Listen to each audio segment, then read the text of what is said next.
TKDD. Nah, kemarin ini udah ada update yang ada jurnalnya ya, ini sudah ada update yang ada jurnalnya. Nah, kemarin kita sudah sepakat bahwa untuk transaksi yang mana nih?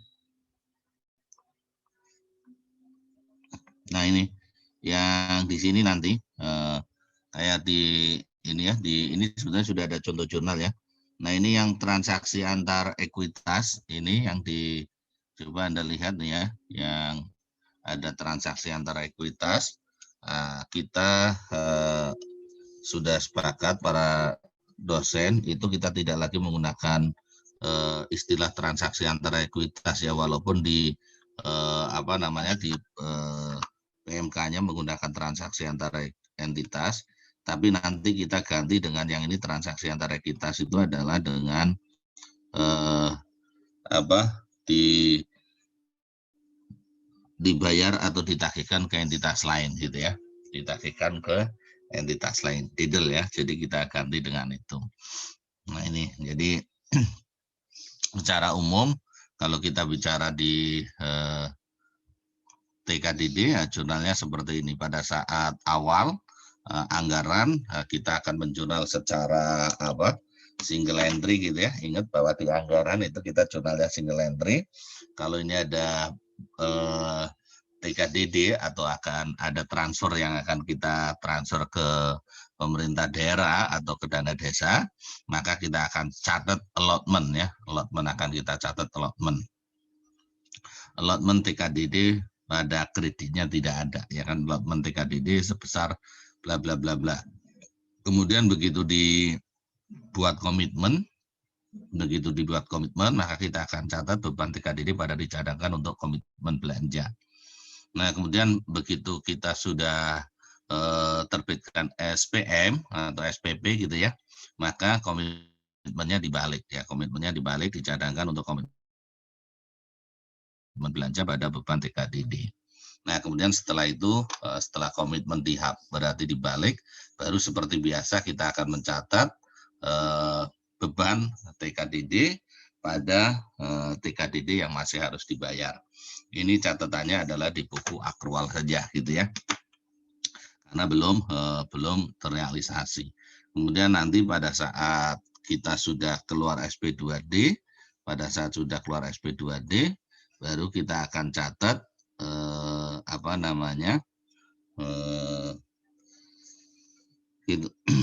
kita akan catat TKDD yang masih harus dibayar pada ditagihkan ke entitas lain ya. Jadi pada saat SP2D keluar, kita akan catat TKDD yang masih harus dibayar pada ditagihkan ke entitas lain. Nah, itu di akrual. Nah, karena uangnya sudah keluar, maka secara umum berarti kita akan catat belanjanya itu, tapi belanjanya kita tidak belanja transfer, tapi langsung aja TKDD ya, TKDD pada ditagihkan ke entitas lain. Bla bla bla bla bla bla gitu ya. Nah, ditagihkan ke entitas lain sudah sebesar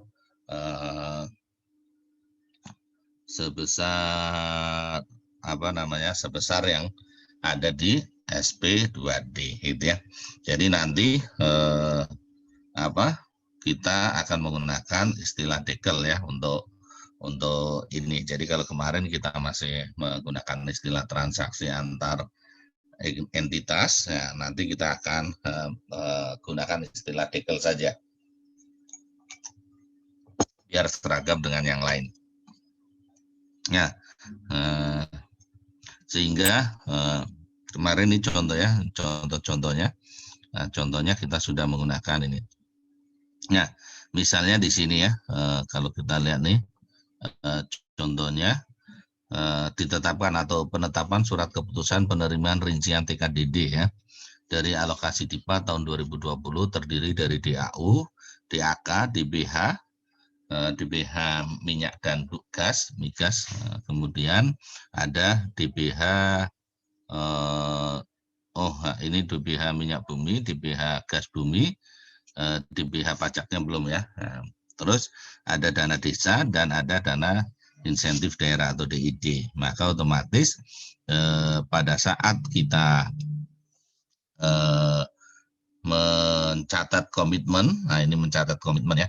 Ya kalau sebelum komitmen sebenarnya ada DIPA dulu ya. Pada saat DIPA diterbitkan, maka kita akan catat allotment belanja atau allotment TKDD ya kan, allotment dana alokasi umum, allotment dan lain sebagainya. Kemudian pada saat kita membuat komitmen atau sudah ditetapkan ya keputusannya berarti sudah ada komitmennya, maka kita akan catat beban-beban pada dicadangkan untuk komitmen belanja. Kemudian begitu nanti SPM keluar, maka yang pertama adalah kita membalik jurnal komitmen, gitu ya. Jadi jurnal komitmen dibalik, gitu ya. Karena ini sebetulnya adalah jurnal ini nanti tidak masuk ke laporan keuangan, tapi ini sebagai bagian dari manajemen ya, sebagai bagian dari manajemen. Jadi kita akan balik jurnal ini, jurnal komitmennya. Kemudian setelah itu baru kita catat seperti biasa. Kalau resume tagihan keluar berarti TKDD yang masih harus dibayar akan dicatat ya. TKDD yang masih harus dibayar itu akan dicatat sebelah kreditnya, gitu kan ya. Nah, jadi kita akan catat TKDD yang masih harus dibayar sebelah kreditnya. Kemudian debitnya adalah kita akan catat sesuai dengan bebannya, gitu ya. Kalau beban DAU ya beban DAU, beban DAK, beban DBH, gitu ya. Nah, itu seperti itu.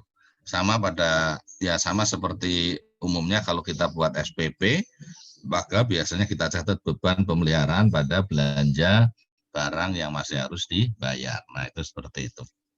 Oke. Nah, kemudian pada saat SPM keluar, ini otomatis pada saat SPM keluar, maka otomatis transfer yang masih harus dibayar pada ditagihkan ke entitas lain, gitu ya. Sebesar ini. Dan juga di buku besar kasnya kita akan catat realisasinya belanja-belanja pada ditagihkan ke entitas lain. Itu kira-kira.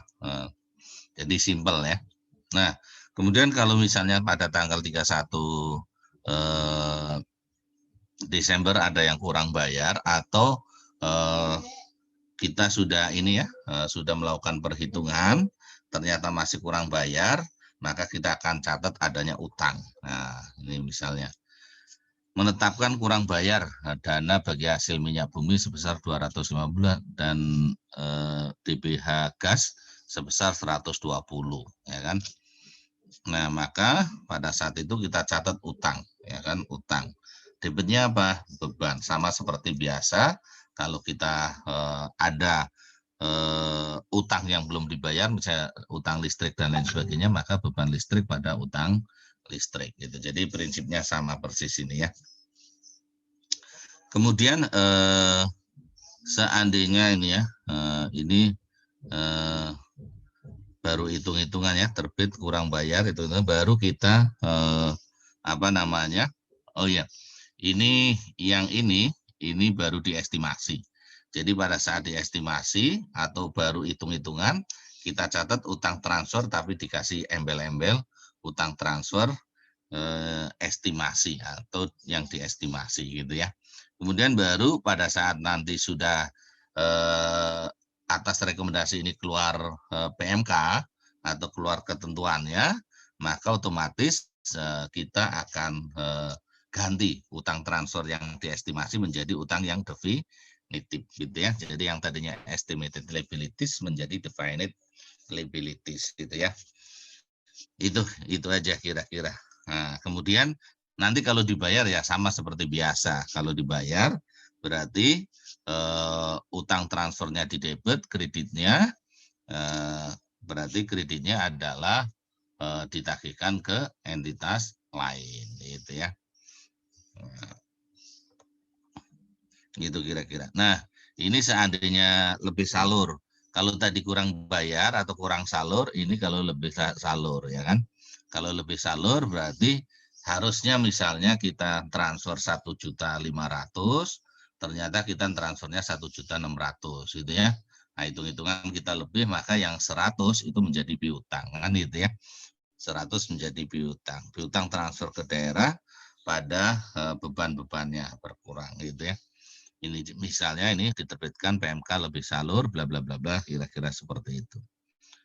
Kemudian Subdit Pelaksanaan Transfer menerbitkan SPP SPM untuk mentransfer DAU dengan besaran bruto 50 dipotong sebesar 300 yang lebih salur dari DBH. Nah, maka kalau misalnya kemarin ada lebih salur 340, sementara lebih salur itu kan berarti otomatis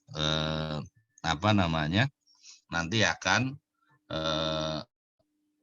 si Pemda diminta untuk membayar, tapi biasanya tidak membayar, tapi dipotong dari hak dia ya, dipotong misalnya ini pemerintah pusat mau mentransfer DAU, maka otomatis kita catat seperti biasa, beban dana alokasi umum 500, transfer yang masih harus dibayar 500. Ini pada saat SPP keluar.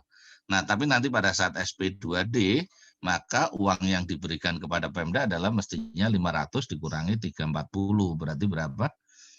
160. Nah, ini berarti kalau begitu nanti transfer ke daerah yang masih harus dibayar sebesar tadi ya 500, kemudian ditagihkan ke entitas lain. Nah, kemudian ini sebetulnya kalau yang ditransfer jumlahnya hanya 160.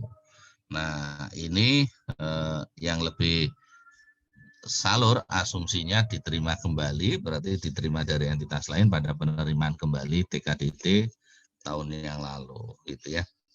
Kemudian penerimaan kembali TKDT pada piutang transfer ke daerah. Jadi piutang transfernya hilang sudah, ya kan? Nah, secara umum, nah ini berarti secara umum jumlah uang yang dikirim ke daerah itu hanya 160, yaitu ya. Transfer dana alokasi umum 500, kemudian ditagihkan ke entitas lain 500, kredit diterima dari entitas lain 300, kemudian penerimaan kembali TKDD 340. Jadi totalnya ini hanya 160 ya, ditagihkan ke entitas lain. Itu kira-kira seperti itu. Nah, kalau ini kemarin sudah ya. Sampai sini ada pertanyaan?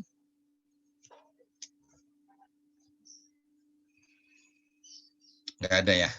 Oke, nggak ada. Oke, kalau nggak ada, kita lanjut ke materi hari ini ya. Itu aja tadi ya. Saya hanya oke. Dev, udah masuk Dev?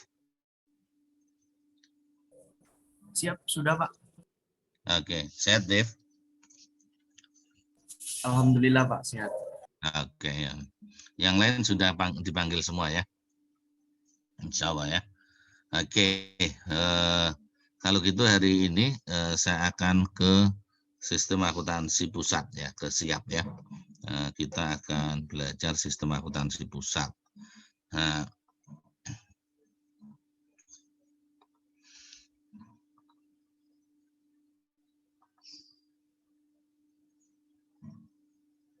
Nah, seperti saya sampaikan tadi ya, bahwa sistem akuntansi pusat ini bagian dari SABUN ya, sistem akuntansi bendahara umum negara. Jadi kalau kita bicara SABUN, sistem akuntansi bendahara umum negara, ini kan banyak ya, sistemnya banyak. Nah, salah satunya adalah sistem akuntansi pusat. Jadi Anda ingat ya bahwa SAPP, sistem akuntansi pemerintah pusat, itu terdiri dari SABUN dan SAI, ya kan, sistem akuntansi instansi. Kalau instansi cuma ada dua, SAK sama SIMAK, gitu kan. Nah, tapi yang SABUN ini seabrek-abrek gitu ya. Nah, itu. Jadi itulah. Nah, nanti kita akan lihat seperti apa sih di dalam SABUN itu ada yang namanya tadi SIAP ya. Di dalam SABUN itu ada namanya SIAP, sistem akuntansi pusat gitu ya. Nah, nanti siapa sih yang melakukan ini? Ya bendahara umum negara gitu ya. Nah, BUN itu siapa? Menteri Keuangan. Tapi kan nggak mungkin Menteri Keuangan yang bikin pembukuan gitu ya. Nah, sehingga nanti akan akan didelegasikan ke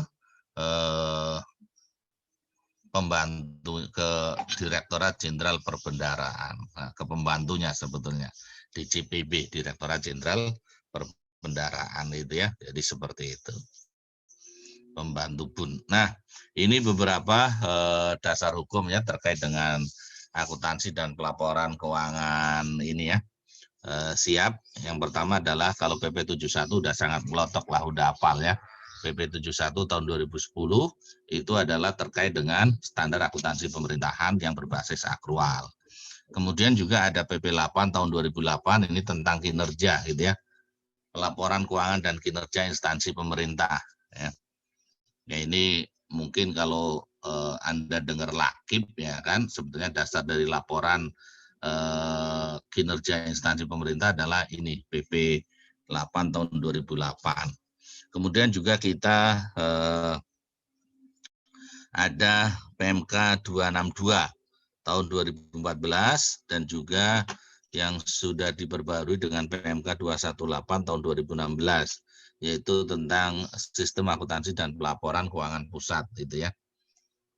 Nah, kemudian juga kita punya PMK 216 yang juga sudah artinya PMK 216 dan dilengkapi dengan PMK 221 ini ya. Ini tentang tata cara penyusunan dan penyampaian laporan keuangan bendahara umum negara.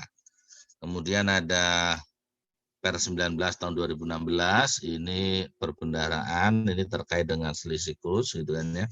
Kemudian juga ada perbendaharaan terkait dengan pedoman analisis laporan keuangan, itu Per 56.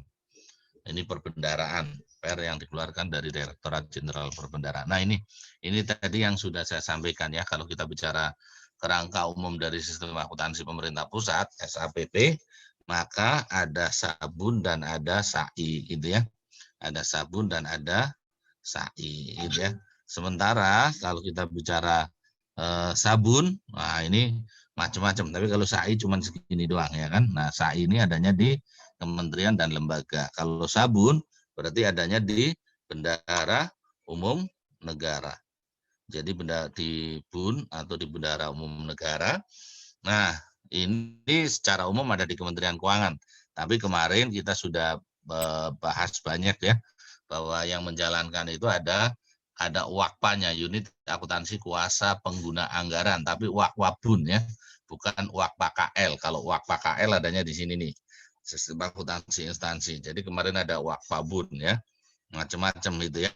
Kalau kita bicara misalnya kemarin yang terakhir Tika Didik berarti ada di Direktorat Jenderal Perimbangan Keuangan gitu ya.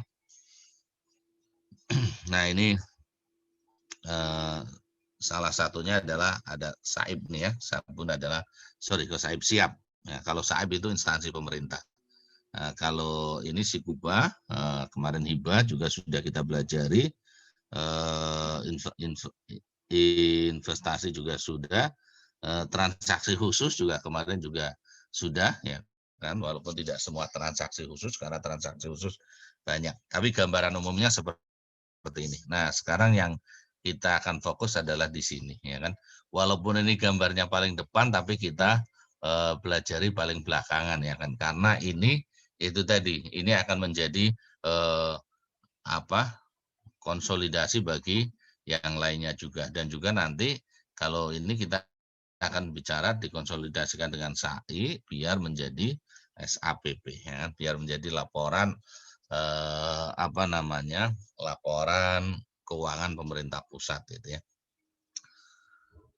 Nah ini kalau kita bicara BUN, maka siap ini ada di BUN ya, ada di BUN sebagai pengelola kas. Jadi nanti makanya ini yang menggawangi adalah Direktorat Jenderal Perbendaharaan. Jadi di Direktorat Jenderal Perbendaharaan nanti ada Direktorat Pengelolaan Kas Negara, ada PKN, bukan Politeknik Keuangan Negara STAN ya. Jadi ada PKN juga di sana. Jadi pengelolaan keuangan negara. Nah itu. Nah kemudian kalau BUN yang lain itu ya, nah ini atau sistem akuntansi BUN yang lain secara umum memang ini adalah sebagai BA Bun ya. Sebentar ya.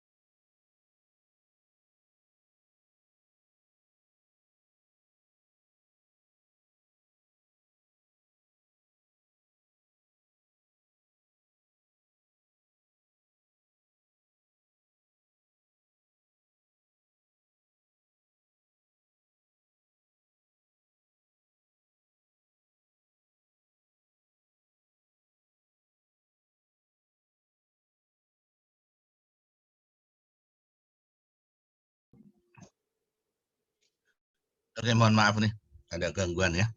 Jadi agak ada gangguan teknis. Nah, kita lanjut ya. Nah, ini kalau kita bicara sistem akuntansi pusat ya, maka kita mengenal yang namanya tadi Direktorat Jenderal Perbendaharaan Negara atau DJPB. Nah, nanti di DJPB itu ada beberapa instansi yang terlibat ya di dalam sistem akuntansi pemerintah pusat. Nah, kita tahu bahwa Kementerian Keuangan ya, Kementerian Keuangan atau Kemenku ini bentuknya adalah holding ya, bentuknya holding. Jadi holding itu artinya ini adalah gabungan dari sekian banyak fungsi sebetulnya ya. Jadi Direktorat Jenderalnya ada pajak, ada bea cukai, ada perben, ada DCA, ada macam-macam. Nah, nanti masing-masing Direktorat Jenderal itu punya yang namanya kantor wilayah, Kanwil. Jadi kalau Anda lihat di Kementerian Keuangan, maka ada Direktorat Jenderal Perbendaharaan, maka di Direktorat Jenderal Perbendaharaan itu ada yang namanya Kanwil. Nah, Kanwil ini adalah setara dengan eselon 2. Kemudian di bawahnya, nanti di bawah Kanwil itu ya, ini di JPD ada Kanwil, kemudian nanti ada KPPN, Kantor Pelayanan Perbendaharaan Negara, ada KPPN di sini. Nah, secara umum bahwa nanti unit akuntansi kuasa BUN di daerah ini dilakukan oleh KPPN. Jadi kalau kita bicara PKN STAN gitu ya, PKN STAN. Nah, PKN STAN itu nanti kalau pembayaran dan lain sebagainya yang menggunakan APBN bukan yang PLU ya, maka nanti hubungannya dengan KPPN gitu ya. Tidak dengan DJPB ya kan, atau tidak dengan Kanwil, itu tidak ya. Tapi dia langsung ke KPPN. Jadi bendaharanya adalah ini di KPPN. Secara umum, nah ini ya, jadi ada KPPN sebagai unit akuntansi kuasa bendahara umum negara di daerah. Nah, ini ada KPPN. Nah, kemudian oh ya, sebetulnya KPPN itu secara umum di daerah ya, tapi ada beberapa pengecualian ya. Ada KPPN khusus ya. KPPN khusus itu ya ada KPP, ya ini salah satunya adalah KPPN khusus investasi yang hanya ada di Jakarta. Walaupun sebetulnya kalau kita bicara KPPN khusus itu ada 3 ya. Ada yang investasi, ada yang hibah dan utang, KPPN khusus hibah dan pinjaman ya kan. Kemudian ada KPPN khusus penerimaan itu ya. Nah, itu sebenarnya ada 3 jenis KPPN khusus itu ya. Nah, kemudian nanti ini Kanwil ya. Ada Kanwil. Nah, Kanwil itu di wilayah biasanya di provinsi-provinsi ini ya. Ada Kanwil tadi udah saya ceritakan. Kemudian kalau di pusat sendiri ada yang ini yang menangani akuntansi pelaporan itu adalah Direktorat PKN, yaitu pengelolaan kas negara, gitu ya. Nah itu ya, jadi Wakbabun pusatnya itu ada di Direktorat PKN. Nah jadi secara umum ya Direktorat PKN ini adalah sebagai Wakbabun pusat ya. Nah itu kira-kira. Kemudian nanti apa yang dihasilkan dari sistem akuntansi sistem akuntansi pusat ini. Nah, yang dihasilkan adalah ada LPE, ada LPE, ada LAK laporan arus kas, ada neraca dan ada catatan atas laporan keuangan. Kenapa? Karena ini adalah benar-benar unit yang menangani keluar masuknya uang sehingga dia membuat yang namanya laporan arus kas. Kalau kita bicara kemarin instansi, sistem akuntansi instansi, maka laporan yang tidak dibuat oleh instansi adalah LAK. Laporan arus kas hanya dibuat oleh mereka yang menjalankan fungsi perbendaharaan itu ya. Fungsi perbendaharaan itu kalau kita bicara bendahara berarti mulai menerima uang, menyimpan, mengadministrasikan dan membayarkan serta melaporkan, kan kira-kira seperti itu ya. Oke. Nah, ini kalau kita bicara sistem akuntansi ya secara umum namanya sistem akuntansi itu adalah kumpulan dari prosedur ya, langkah-langkah, tahapan dan lain sebagainya, baik yang manual maupun terkomputerisasi. Nah, jadi kalau kita bicara SIAP atau sistem akuntansi pelaporan keuangan pusat atau sistem akuntansi pusat adalah serangkaian prosedur baik dia manual maupun terkomputerisasi. Mulai dari pengumpulan data, kalau kita bicara akuntansi, mulai dari adanya transaksi, kemudian kita kumpulkan data transaksi, kemudian kita analisis, ya kan? Kemudian setelah itu dicatat di dalam jurnal, gitu kan? Kemudian setelah itu diikhtisarkan di dalam, nah ini kalau kita bicara akuntansi kan, diikhtisarkan di dalam buku besar, gitu ya, diposting, gitu kan ya, sampai dengan pelaporan posisi keuangan itu dan operasi keuangan pada Kementerian Keuangan selaku bendahara umum negara. Jadi SIAP itu ya pada dasarnya ya sistem akuntansi di BUN itu ya.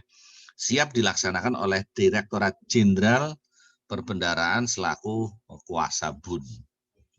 Jadi ini ya yang melakukan SIAP itu ada di Direktorat Jenderal Perbendaharaan. Oke. Siap memproses transaksi keuangan terkait dengan pelaksanaan kewenangan pengelolaan dan penatausahaan penerimaan dan pengeluaran kas negara pada kuasa BUN dengan menggunakan sistem aplikasi terintegrasi. Gitu ya. Jadi secara umum sistem akuntansi ini atau sistem akuntansi pusat ini ya memproses untuk yang terkait dengan pengelolaan dan penatausahaan baik penerimaan maupun pengeluaran kas gitu ya. Jadi baik penerimaan maupun pengeluaran kas gitu ya. Nah, ini karena kita memang sudah punya sistem akuntansi yang terintegrasi, maka pelaksanaannya juga dilakukan dengan menggunakan aplikasi gitu ya. Nah, kita tahu bahwa kalau kita bicara di instansi, kita kemarin mengenal yang namanya SAKTI, Sistem Akuntansi Tingkat Instansi. Tapi kalau di tingkat BUN, maka akan menggunakan yang namanya SPAN, Sistem Perbendaharaan dan Anggaran Negara gitu ya. Nah, itu jadi nanti gabungan antara SPAN dan SAKTI inilah ya kan yang menjadi atau menghasilkan laporan keuangan pemerintah pusat itu ya. Siap melakukan proses akuntansi atas aset, kewajiban, ekuitas, pendapatan, belanja, transfer ke daerah, dan dana desa, penerimaan dan pengeluaran pembiayaan, penerimaan dan pengeluaran transitoris, serta pengembalian dalam rangka penyusunan laporan pertanggungjawaban kuasa BUN, berupa neraca, laporan arus kas, LPE, dan catatan atas laporan keuangan. Nah, kalau kita bicara di SIAP ini, ya secara umum dia akan melakukan akuntansi baik untuk aset, kewajiban maupun ekuitas, dan juga untuk pendapatan dan belanja, dan juga terkait juga penerimaan dan pengeluaran pembiayaan. Siap juga dapat menghasilkan laporan keuangan lainnya untuk kebutuhan manajerial seperti rekonsiliasi, monitoring penyerapan, dan kebutuhan manajerial lainnya. Nah,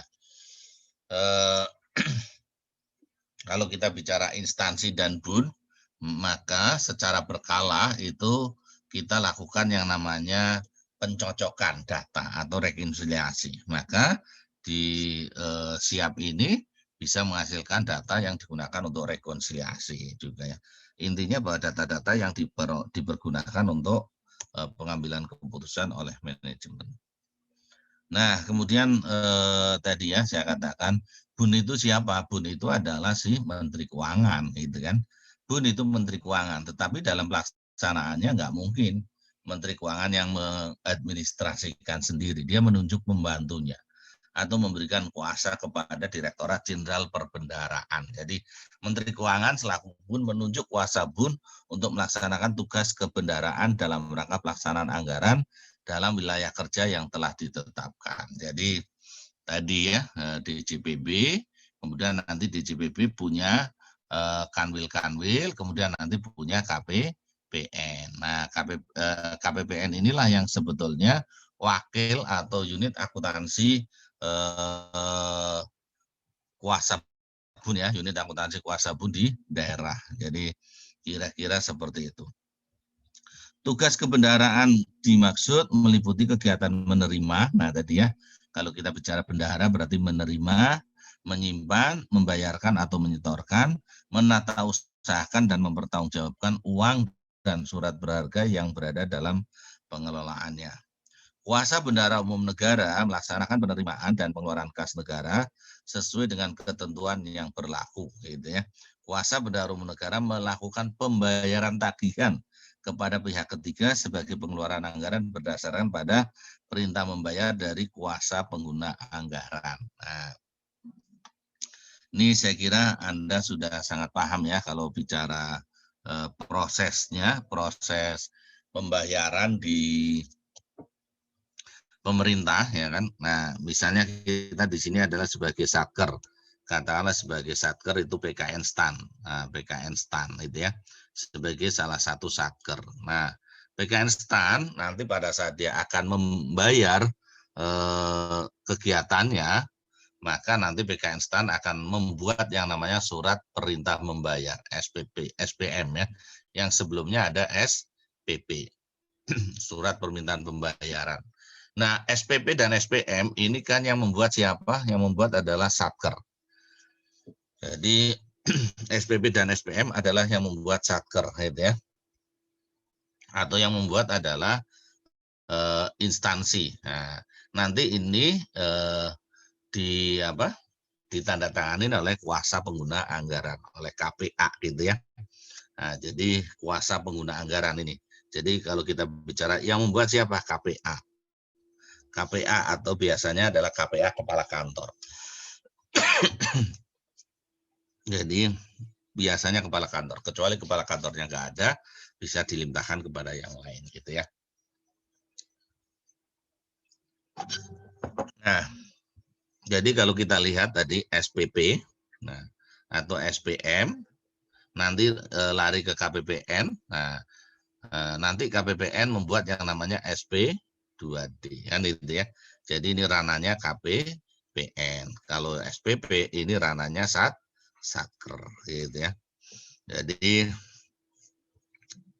kalau kita bicara KPPN itu sebetulnya membayar dana ini adalah atas perintah dari satker gitu ya, melalui SPP dan SPM gitu ya. Jadi KPPN relatif dia ngurusin duitnya, tetapi ngurusin apakah ini sudah wajib dibayar atau belum, itu urusan adalah urusan satker. Tanggung jawabnya adalah tanggung jawab satker. Misalnya satker membeli dan lain sebagainya, maka yang harus membayar adalah memang yang mengajukan pembayaran adalah satker gitu ya, walaupun nanti dibayarin oleh KPPN. Fungsi kuasa bun pada Direktorat Jenderal Perbendaharaan tadi ya, kuasa bun itu ada di DJPB gitu ya. Dilaksanakan oleh Direktorat Pengelola Keuangan Negara oleh BKN sebagai kuasa bun pusat. Nah, dan kantor pelayanan perbendaharaan negara sebagai kuasa bun di daerah. Jadi memang kalau kita bicara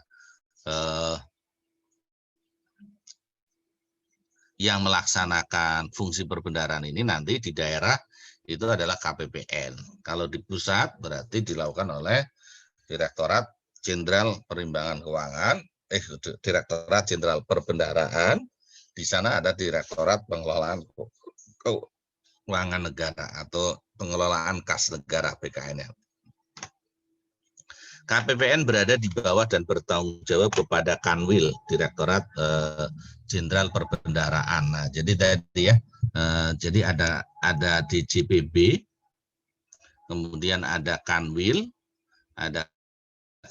baru ada KPPN, gitu ya. Secara umum KPPN di sini posisinya di bawah Kanwil, kecuali KPPN khusus ya. Tadi yang saya sebut KPPN khusus itu ada 3, yaitu khusus pinjaman dan hibah, khusus penerimaan, dan KPPN khusus investasi ya mestinya ya.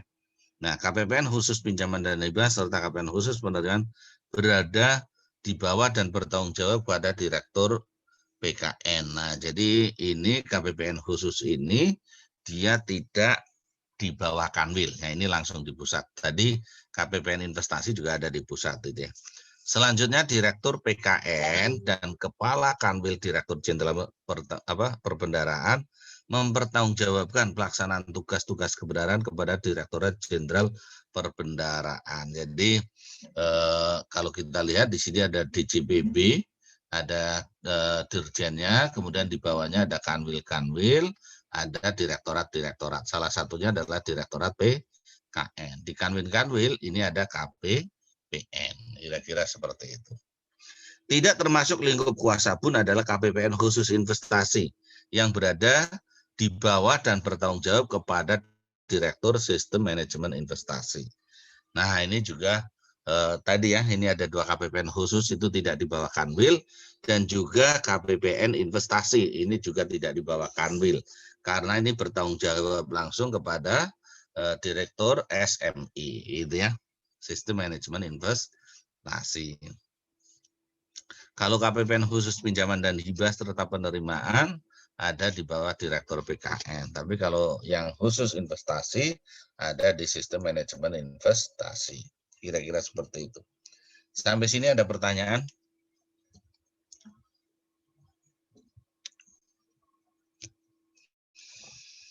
Nah, kalau tidak ada kita lanjut ya. Nah, ini kita lanjut. Ini direkam nggak ya, Mbak itu? Direkam, Pak. Oke, oh ya sudah. Nah, kita lanjut ya. Kita lanjut ke entitas akuntansinya. Nah, siapa aja sih yang menjalankan akuntansi di pusat ini ya, sistem akuntansi dan pelaporan keuangan pusat atau di SIAP ya. Nah, jadi tadi ya sudah jelas ya bahwa unit akuntansi pembantu bun ya itu ada di Direktorat Jenderal Perbendaharaan, kemudian wabil khusus ada di Direktorat PKN itu ya. Nah, ini yang menjalankan akuntansi pusatnya gitu ya. Kemudian nanti ada Kanwil, ada Kanwil. Kanwil itu secara umum berarti dia sebagai unit akuntansi yang ada di daerah, tetapi sebetulnya yang langsung berhubungan langsung dengan dengan satker-satker di daerah adalah KPPN itu ya. Nah, ini ya, jadi ada kanwil-kanwil, ada KPPN. KPPN secara umum ada di bawah Kanwil kecuali KPPN penerimaan khusus atau KPPN khusus penerimaan dan KPPN khusus pinjaman dan hibah. Dan juga tadi ada KPPN khusus yang menangani investasi, tapi tidak di bawah Direktorat PKN karena itu barangnya berbeda, adanya di SMI gitu ya.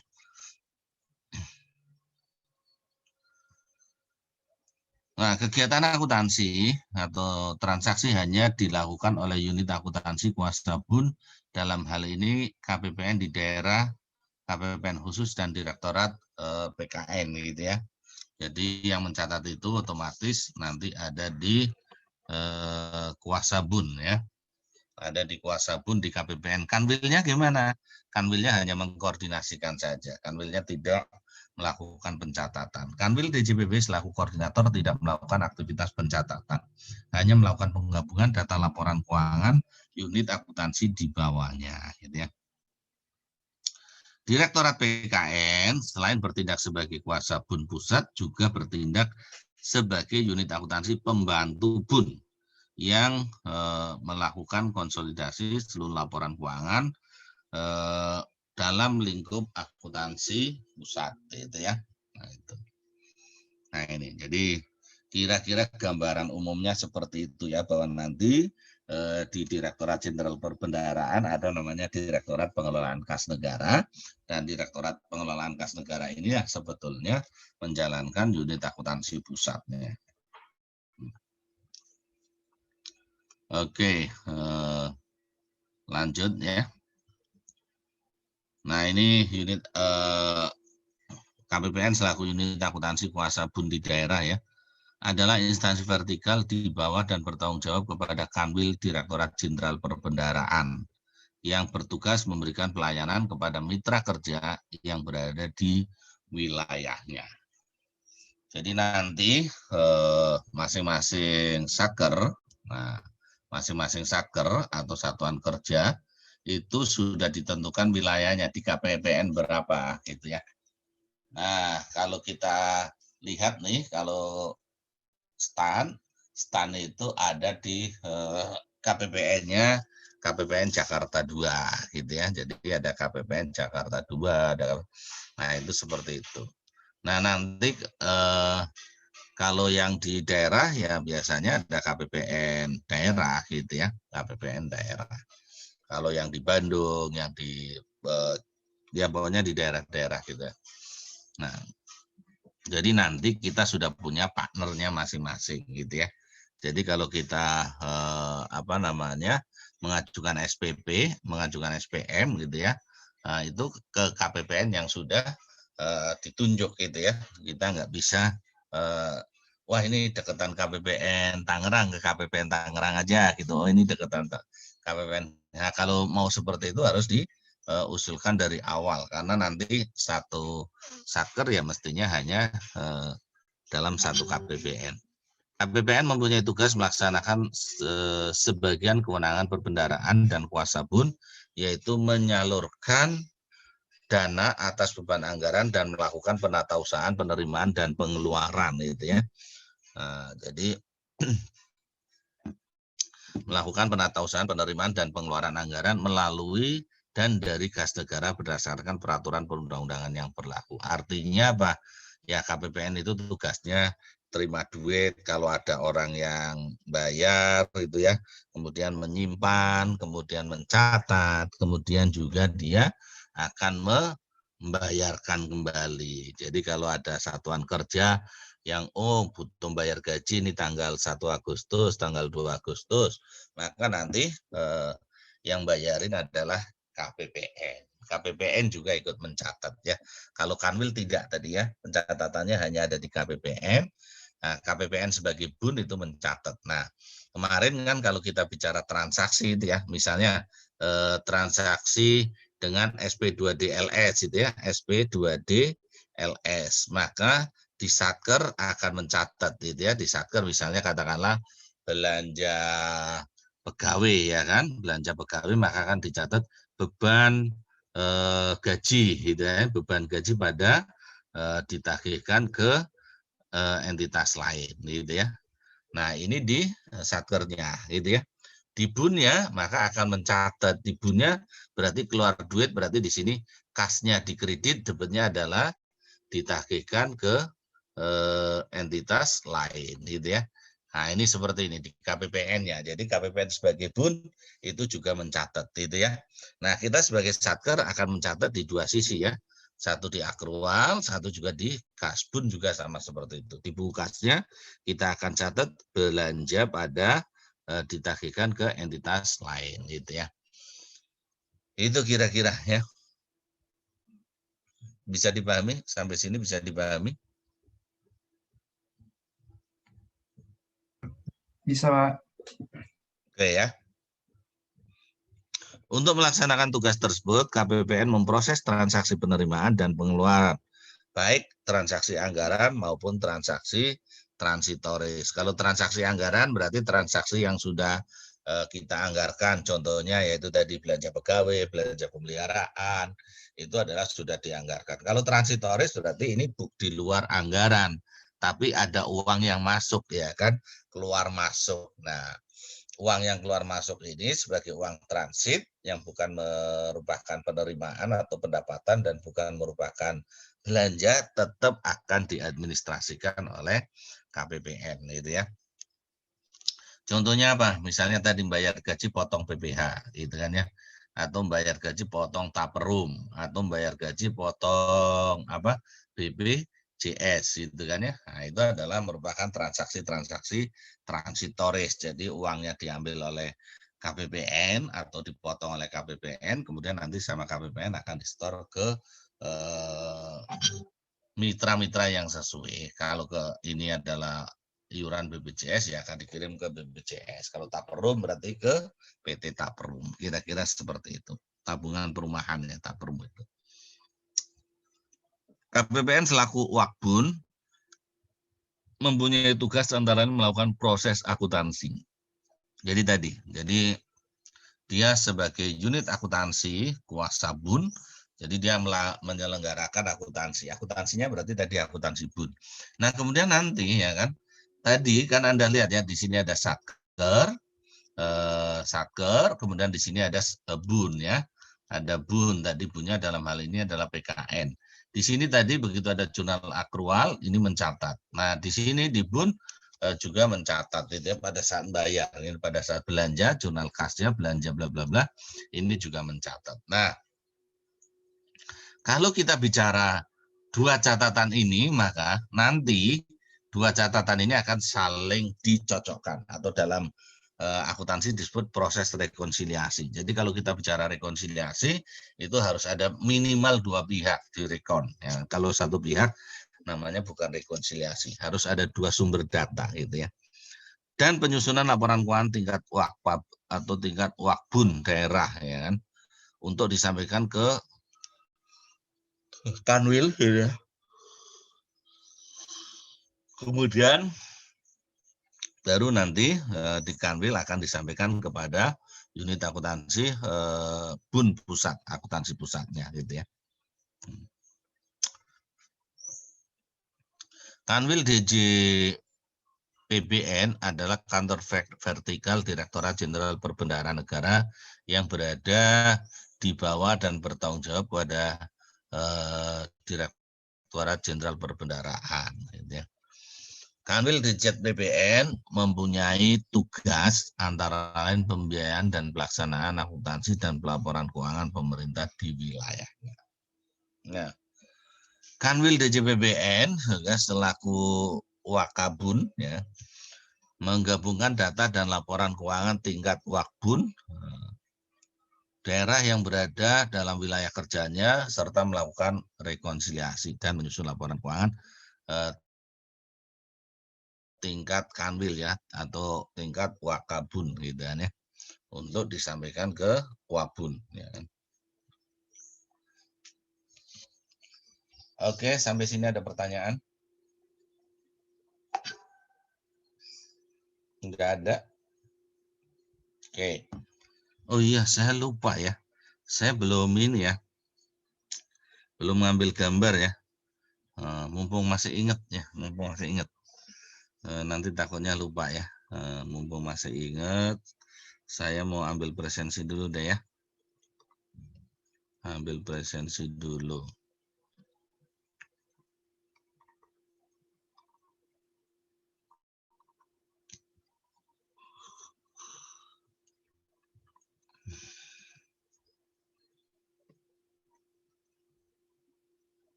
Sebentar ya.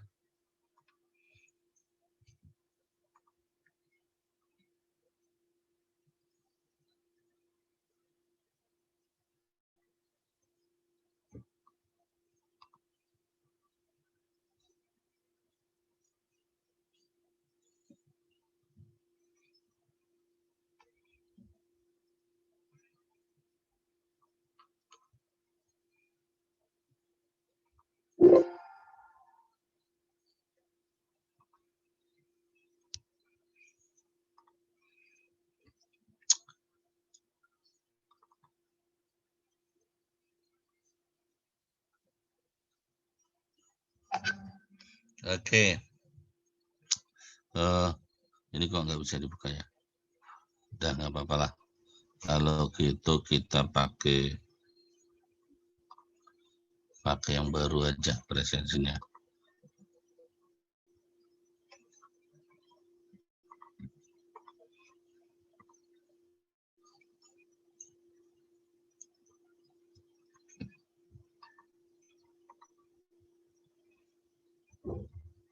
Sebentar.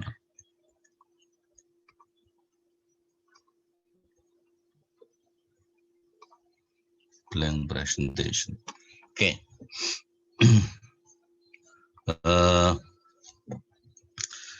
Saya ambil gambarnya dulu ya.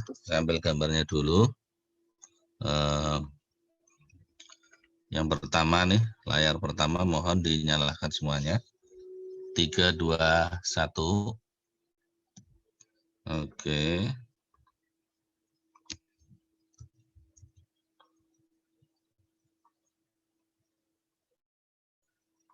Sekali lagi. 3, 2, 1. Oke.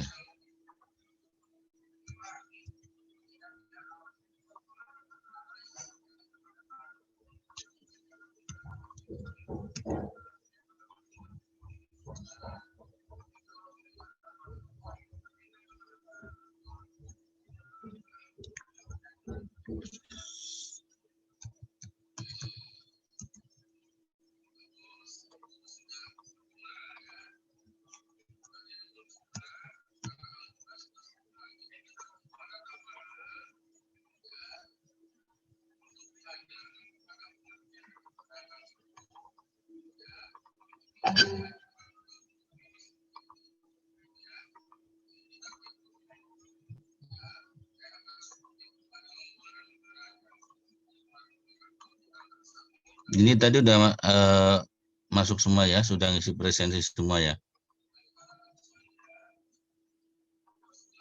Oke, saya simpan dulu kan udah semua ya. Simpan presensi. Oke.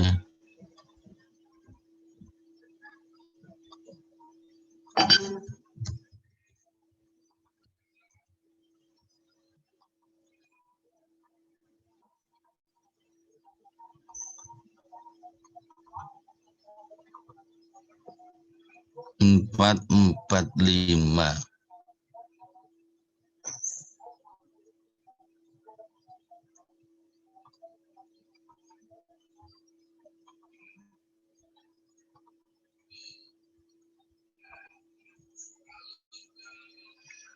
Oke, ya lanjut ya. Kita lanjut ke materi.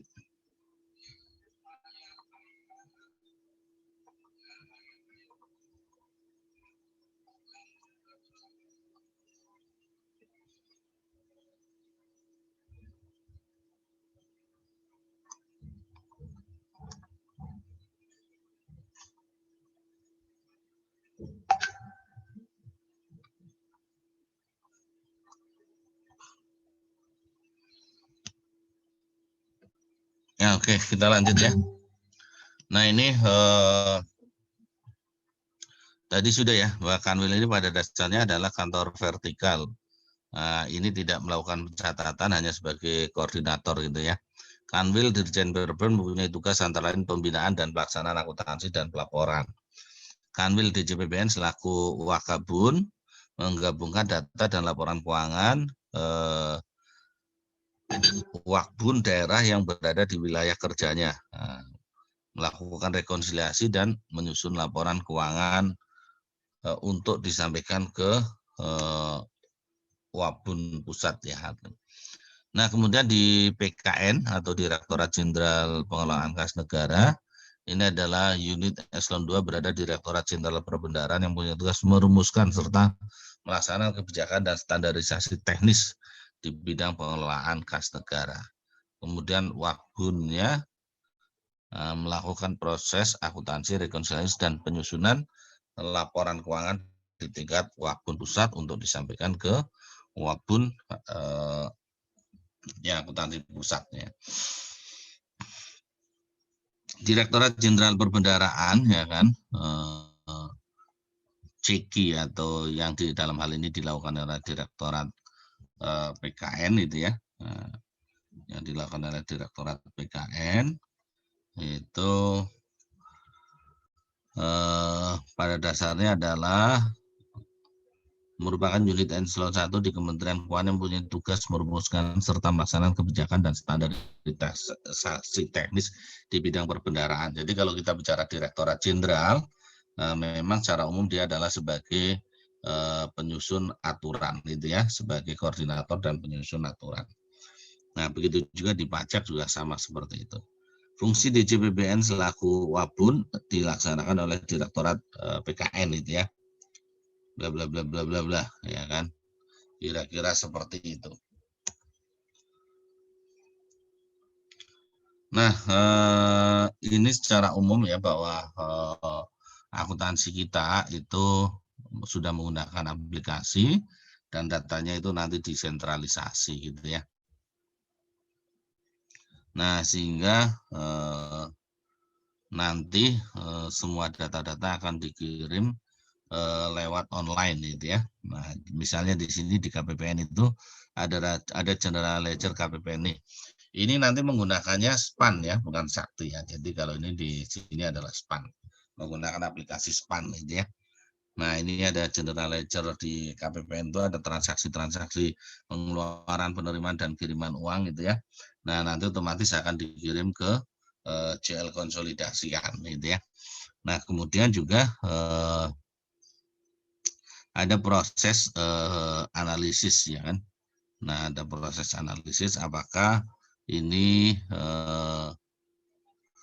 memang transaksi yang benar, yang valid dan lain sebagainya gitu ya. Nah, kira-kira seperti itu. Nah, yang melakukan pencatatannya adalah di KPPN, kemudian Kanwil sebagai pembina dan koordinator. Oke, sampai sini ada pertanyaan.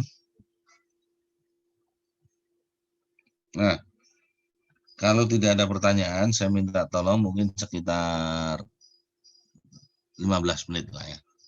15 menit, tolong dipelajari dulu ini kerangka siap ya, di kerangka siapnya tolong dipelajari dulu. Nah, nanti 15 menit lagi saya kembali dan saya akan terangkan ini biar Anda lebih paham dulu ya sebelum saya terangkan lebih detail. Oke, ada pertanyaan?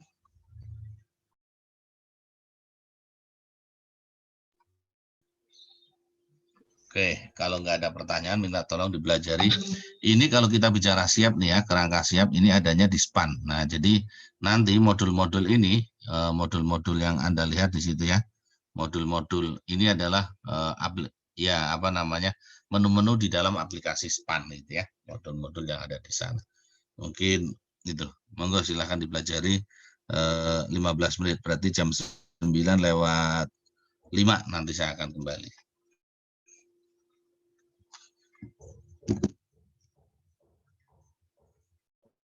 Oke. Evin udah selesai belum, Vin? Ini sih Pak, masih kurang paham. Oh. Dina gimana, Din? Barusan baca laginya baru sampai di bagian penyajian, Pak. Oke. Ya, oke, kita coba lihat lagi ya. Kita coba lihat lagi. Tadi sampai di sampai sini ya.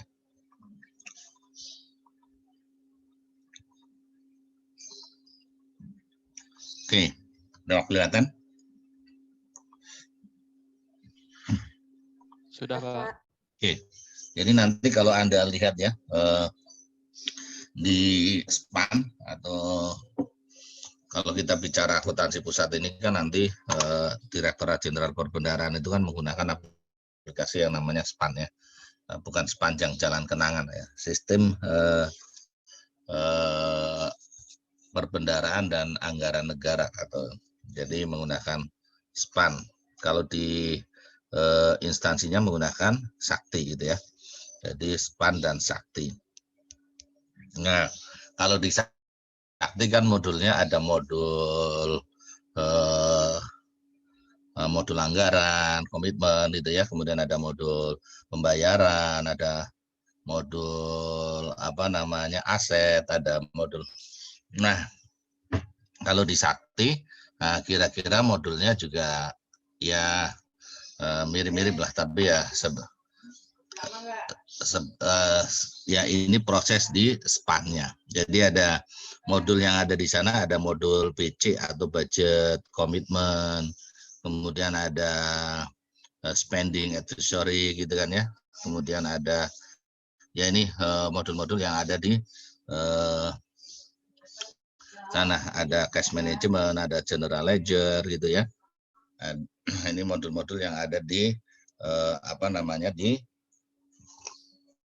SPAN gitu ya.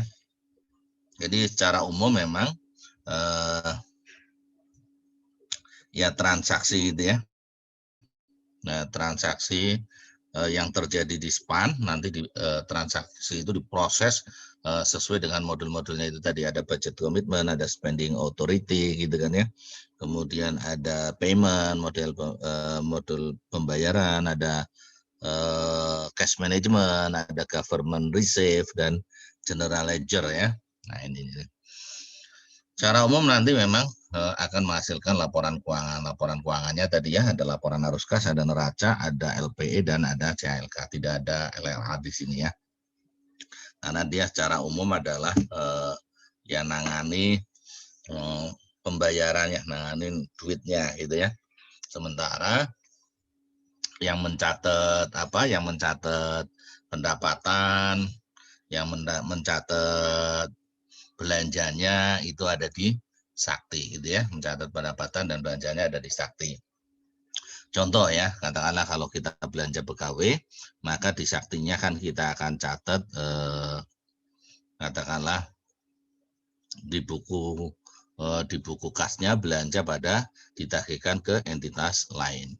Maka di sini ditagihkan ke entitas lain pada kasnya kan itu ya. Jadi tidak mencatat belanjanya, tapi lebih kepada mencatat ke kasnya. Jadi pengelolaan kasnya itu tadi.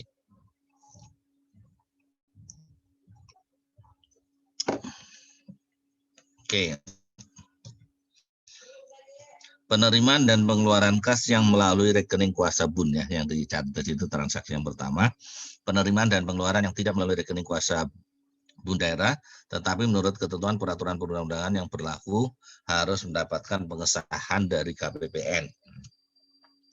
Kemudian penerimaan dan pengeluaran yang terdapat pada SPM dengan potongannya, dan penerimaan dan pengeluaran yang tidak melalui rekening kuasa bun ya, tetapi mempengaruhi neraca wakfa bun gitu ya. Nah, itu kira-kira transaksi-transaksi yang dicatat itu ya.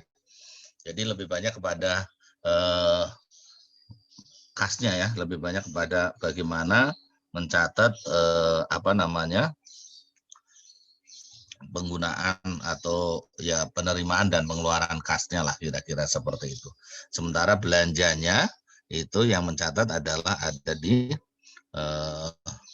Satker. Belanjanya ada di Satker atau dicatat dengan SAI. Gitu ya. Nah, ini kalau kita lihat proses bisnisnya ya, secara umum ya tadi sudah saya jelaskan ya, bahwa kalau kita bicara transaksi pembayaran itu yang memulai itu adalah di Satker ya. Jadi tadi Satkernya itu memulai dengan transaksi belanja dan lain sebagainya. Kemudian setelah itu membuat atau menerima resume tagihan, kemudian membuat SPP dan SPM gitu ya. Membuat SPP lebih dulu, kalau SPP sudah oke, baru dibuat SPM, SPM ditandatangani, baru setelah itu SPM dikirim ke KPPN. Ini ya, dikirim ke KPPN sesuai dengan kantornya masing-masing. Nah, nanti di KPPN mengecek secara administratif, gitu ya. Kalau substansinya itu tanggung jawabnya sebetulnya Satker. Kalau Satker misalnya bayar katakanlah belanja pegawai, maka yang memastikan bahwa pegawai itu berhak untuk dibayar dan lain sebagainya adalah ada di Satker. Nah, karena kita mengenal, mungkin Anda pernah dengar istilah di dalam pengelolaan keuangan kita mengenal istilah yang namanya Ledge Manager Minutes. Pernah dengar nggak, Dina? Ledge Manager Minutes. Belum pernah, Pak. Oh, belum pernah. Di dalam pengelolaan keuangan negara, salah satu yang menjadi reformasi dari pengelolaan keuangan negara adalah bahwa kita ingin ya menerapkan ketentuan Ledge Manager Minutes gitu ya, bahwa manajer itulah yang sebetulnya paham terhadap kegiatan yang ada di satuan kerjanya gitu ya. Jadi kepala Satker atau KPA, kuasa pengguna anggaran, sebagai manajer dialah yang memanage belanjanya, memanage pengadaannya dan lain sebagainya. Sementara KPPN hanya membayarin saja. Dulu sebelum reformasi, sebelum tahun 2003, itu KPPN itu full power lah. Jadi KPPN itu kalau ada pembayaran ngecek substansi juga, tidak hanya formalnya tapi substansinya. Jadi benar nggak kita misalnya beli barang, benar nggak barangnya udah terima dan lain sebagainya. Atau kalau kita bangun gedung, benar nggak gedungnya sudah beres, sudah selesai, baru kita bayar. Nah, itu dulu ada di KPPN. Sehingga ada orang KPPN yang nggak pernah tahu menau, dia bayar gitu ya, ternyata yang dibayar gedungnya belum selesai 100%. Nah, tapi Anda bisa bayangkan, misalnya yang bangun adalah PKN STAN, itu ya. Adanya di STAN. KPPN-nya Jakarta 2 di lapangan Banteng sana. Orang lapangan Banteng nggak pernah ngecek ke kita, begitu mau bayar, yang penting itu ya, sudah ada berita acara serah terima gitu kan ya. Memang di serah terima sudah selesai 100%, tapi ternyata faktanya baru 98% itu misalnya gitu ya. Nah, itu orang KPPN akhirnya kena kalau zaman dulu gitu ya, karena dia menyetujui pembayaran. Nah, kalau sekarang tidak, Ledge Manager Manage, berarti yang bertanggung jawab adalah manajernya, yang bertanggung jawab adalah KPA. Jadi kalau KPA sudah menandatangani SPM, sudah minta pembayaran, berarti nanti terhadap substansi itu yang bertanggung jawab adalah KPA. KPPN hanya administrasi saja. Secara administrasi lengkap enggak dokumennya, gitu aja. Tapi apakah dokumen itu betul atau tidak, itu adalah tanggung jawab dari si KPA, kuasa pengguna anggaran, gitu ya. Nah, itu. Jadi nanti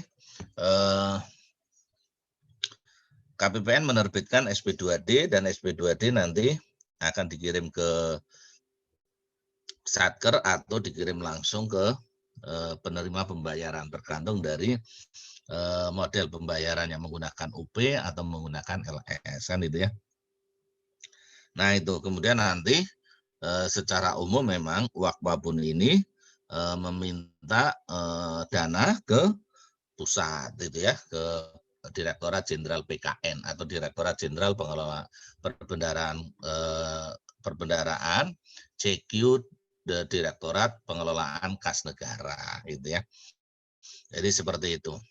Nah, kita juga punya yang namanya TSE, Treasury Single Account. Nah, pernah dengar nggak Nadia istilah Treasury Single Account? Pernah dengar Pak, tapi lupa. Tapi lupa ya. Intinya bahwa dalam pengelolaan perbendaharaan kita, treasury gitu ya, kita menggunakan akun tunggal. Jadi uang-uang itu semuanya harus masuk ke dalam akunnya Direktorat Jenderal Perbendaharaan dalam satu akun tunggal yang dikelola oleh PKN ya, Direktorat Pengelolaan Kas Negara di sana. Karena apa? Kalau uangnya ada di sana, nanti ya kan pengelolaannya lebih mudah. Kalau ada uang menganggur atau idle cash, maka bisa dilakukan investasi gitu ya. Tapi kalau uangnya ada di masing-masing KPPN, ada di KPPN, nyimpen gitu ya. Nah itu bisa dikatakan kita punya berapa banyak KPPN itu ya. Nah itu kalau masing-masing ada 1 miliar atau 50 miliar ada sudah lumayan itu ya, karena KPPN bisa dikatakan hampir ada di semua kabupaten kota. Kabupaten kota kita kira-kira ada 500 gitu ya. Kalau satuan kerja kita, kalau satker kita kira-kira ada 24.000 satker. Satuan kerja kita kira-kira ada 24.000 satker ya, satker pemerintah pusat. Nah, kita tidak bicara pemerintah daerah, karena kalau pemerintah daerah nanti tidak melalui KPPN, melalui BUD, melalui PPKD, melalui Biro Keuangan atau Badan Pengelola Keuangan gitu ya. Masih ingat ya waktu akuntansi pemerintah 1 gitu ya. Nah, jadi kalau yang melalui KPPN itu adalah pemerintah pusat saja gitu ya. Nah, itu jadi seperti itu. Nah, ini kira-kira seperti itu. Jadi yang dikelola oleh KPPN pada dasarnya adalah proses pembayaran ini ya. Proses pembayaran dan juga mestinya nanti juga proses penerimaan juga ya, pendapatan dari penerimaan kasnya juga. Nah, selain transaksi pembayaran ini juga ada nih. Kemarin kita bicara ya bahwa pada saat kita bicara BLU itu diberi kewenangan ya mengelola uangnya sendiri, atau bahwa uang yang diterima oleh BLU sebagai pendapatan BLU bisa langsung digunakan tanpa harus distor ke kas negara gitu ya. Tapi di situ disebutkan bahwa BLU adalah pada dasarnya adalah bagian dari satuan kerja. Jadi bukan kekayaan negara yang dipisahkan ya. Walaupun uangnya tidak masuk, tetapi BLU harus memberitahukan kepada KPPN, ke KPPN. Nah, sehingga kemarin kita mengenal ada pengesahan oleh BLU gitu ya. Nah, itu pada saat kita membuat yang namanya SP 3B yang nanti di KPPN bukan menerbitkan SP 2D tapi menerbitkan SP 2B itu kan, bukan 2D. Nah, ini ya. Nah, ini jadi di Satker membuat SP 3B, kemudian nanti KPPN menerbitkan yang namanya SP 2B kan itu ya. Itu yang BLU ya. Jadi kemarin ingat ya, kalau pendapatan itu akan dicatat kapan? Nah, pendapatan dicatat setelah disahkan itu ya. Baik pendapatan LO maupun pendapatan LRA, sehingga pada saat kita terima kas, masih ingat jurnalnya Nadia, pada saat kita terima kas, BLU terima kas dari pendapatan, jurnalnya masih ingat nggak Nadia?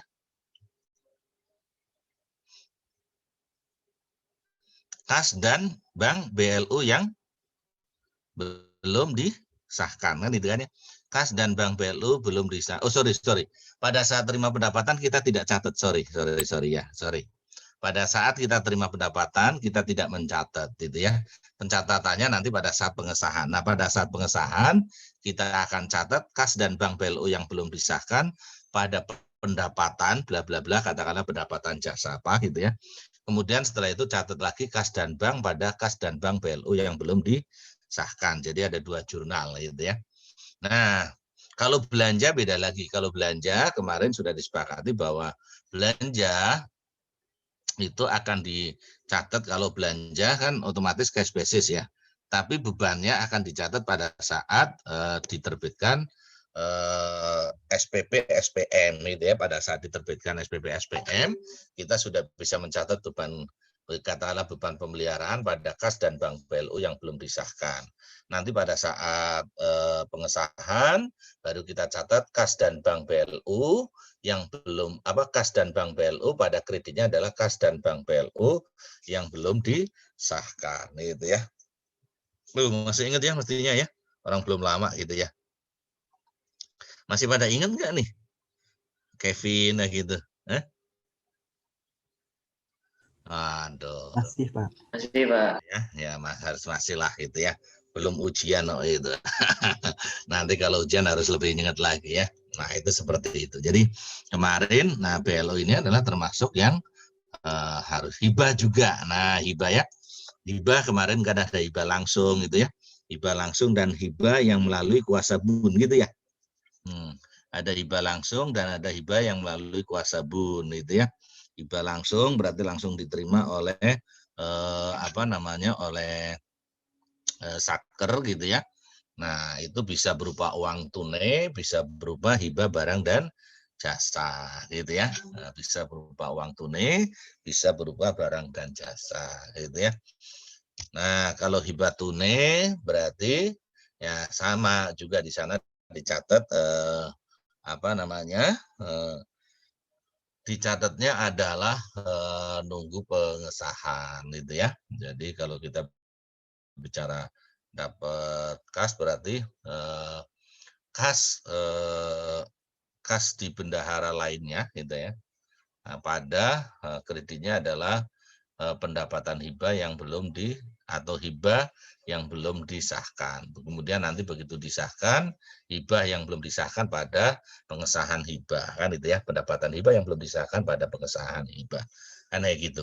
Jadi di satuan kerja tidak mencatat hibahnya itu ya, di satuan kerjanya, tapi mencatat kasnya gitu ya. Kenapa? Karena hibah itu nanti adanya di sabun ya kan, jadi suku bah itu ada di bun. Jadi nanti yang mencatat adalah wakpabunnya, unit akuntansi kuasa pengguna anggaran bunnya itu ya, wakpabunnya. Oke. Nah itu ya, jadi BLU hibah gitu ya, kemudian juga SPM nihil. SPM nihil ini apa sih? SPM nihil ada ya, SPM nihil ya, apa Nadia?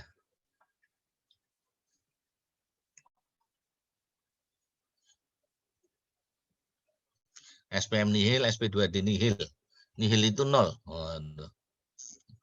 Ini sebetulnya pengesahan apa nih? UP gitu ya, pengesahan UP. UP setelah disahkan kemudian tidak diganti.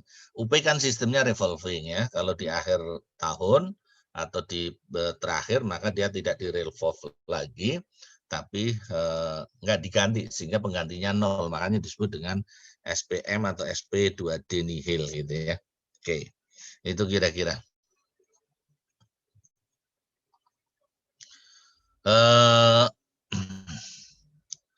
Ini kalau ini untuk yang ya transaksi penerimaan, transaksi khusus penerimaan itu ya. Pada prinsipnya sama nih ya. Jadi KPPN nanti akan mencatat penerimaan itu ya. Nah, penerimaan itu bisa saja ya kan di store lewat bank persepsi gitu ya. Nah, itu atau di store lewat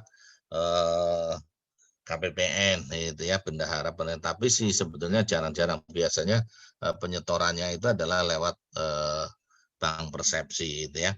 Atau kalau misalnya tadi stan menerima uang sewa ya lewat bendahara penerimaan itu ya, lewat bendahara penerimaan, kemudian baru nanti di-store oleh bendahara penerimaan. Nah, modul yang untuk mencatat penerimaan ini biasanya kita sebut dengan modul penerimaan negara atau MPN itu ya, modul penerimaan negara gitu ya.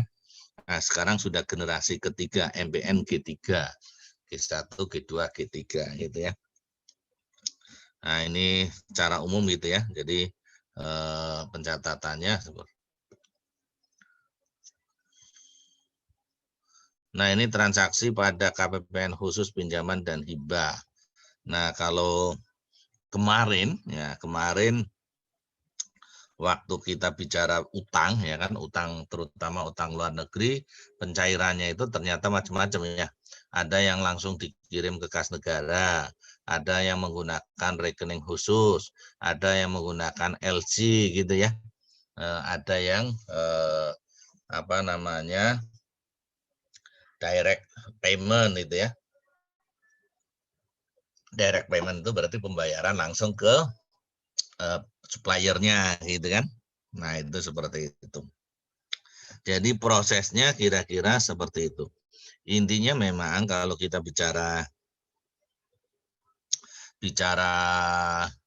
transaksi utang gitu ya. Ya, misalnya ini Satker gitu ya. Satker katakanlah bangun apa? Misalnya kayak Stan bangun gedung nih. Misalnya bangun gedung ya. Bangun gedung, nah bangun gedungnya itu katakanlah dengan utang luar negeri. Nah, kemudian yang bangun namanya supplier ya, yang bangun namanya supplier. Utang luar negeri berarti ada lendernya gitu ya.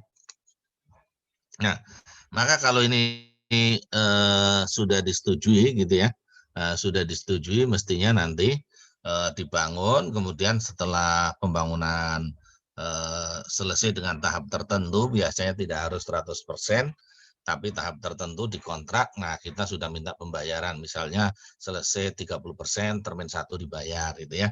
Maka kalau kita minta pembayaran, maka yang melakukan adalah Satker, mengirim ke KPPN gitu kan ya. Nanti mengirim ke KPPN, kemudian nanti seandainya ini dengan direct payment ya, nah otomatis nanti KPPN ngurus, kemudian nanti akan ini ke lender ya kan, akan minta dibayar ke lender gitu kan. Nah, minta dibayar ke lender, maka nanti lender melakukan pembayaran ke supplier gitu ya, membayar supplier. Nah, kemudian lender juga menerbitkan notice of disbursement, diberi atau diinfo kepada Direktorat Jenderal Pengelolaan Pembiayaan dan Risiko. Ini dulu di JPU ya, Direktorat Jenderal Pengelolaan Utang. Kemudian nanti surat ini namanya surat permintaan penarikan utang luar negerinya. Nah, ini dan NOD-nya nanti dikirim ke KPPN kan itu ya. Nah, kira-kira seperti itu. Nah, ini dengan asumsi kalau ini berarti direct payment ya.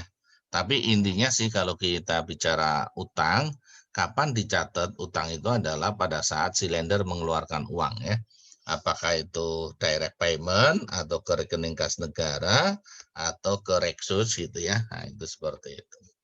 Nah, itu intinya seperti itu. Ini pengesahan utang ya. Proses ini transaksi pada direktorat selaku wakbun ya. Selaku wakbun. Nah, ini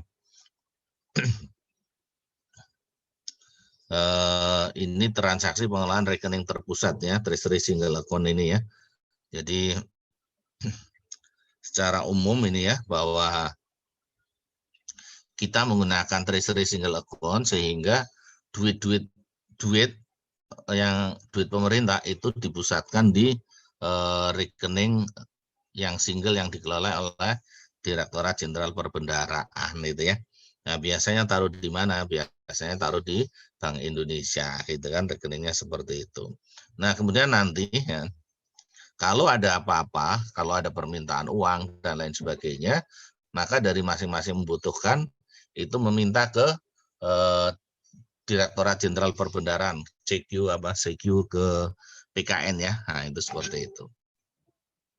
Nah, itu secara umum seperti itu. Jadi prosesnya seperti itu. Nah, kemudian nanti baru mungkin kalau ini mau bayar untuk supplier baru nanti akan dibayarkan ke supplier. Tapi secara umum seperti itu prosesnya ya. Jadi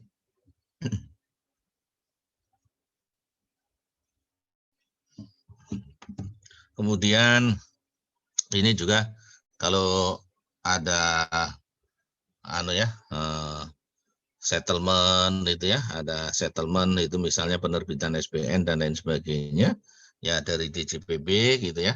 Nanti begitu ada penerbitan SPN, ada settlement, duitnya masuk ke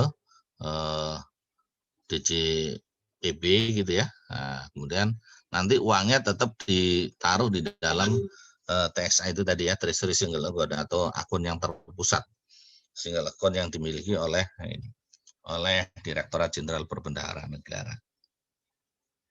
Oke, itu kira-kira seperti itu ya. Jadi semuanya terpusat di sana itu. Nah, ini penggunaan aplikasi terintegrasi ya, ini kalau kita lihat, nah ini aplikasi yang digunakan namanya SPAN, bukan sepanjang jalan kenangan, tapi sistem perbendaharaan dan anggaran negara gitu ya. Ini sistem ini memang mengintegrasikan ya kan, mengintegrasikan semua transaksi yang ada di BUN ya, mengintegrasikan ya, apakah itu di DJPPR, apakah di DJPK dan lain sebagainya gitu. Tapi intinya diintegrasi oleh SPAN ini tadi ya.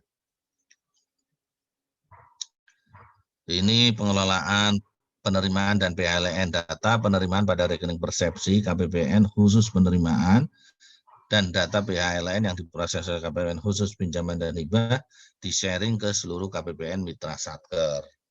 Kemudian KPPN daerah mendapat akses data belanja dan lain sebagainya.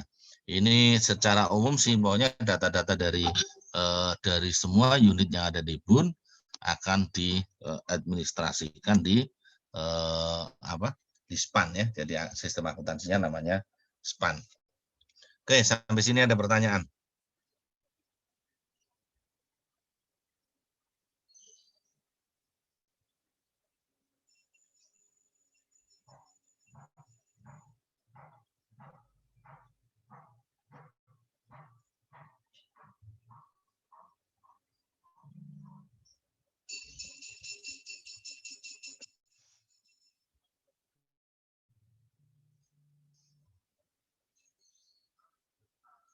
Ada pertanyaan?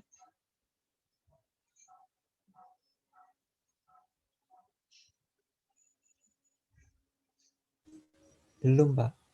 Nggak ada.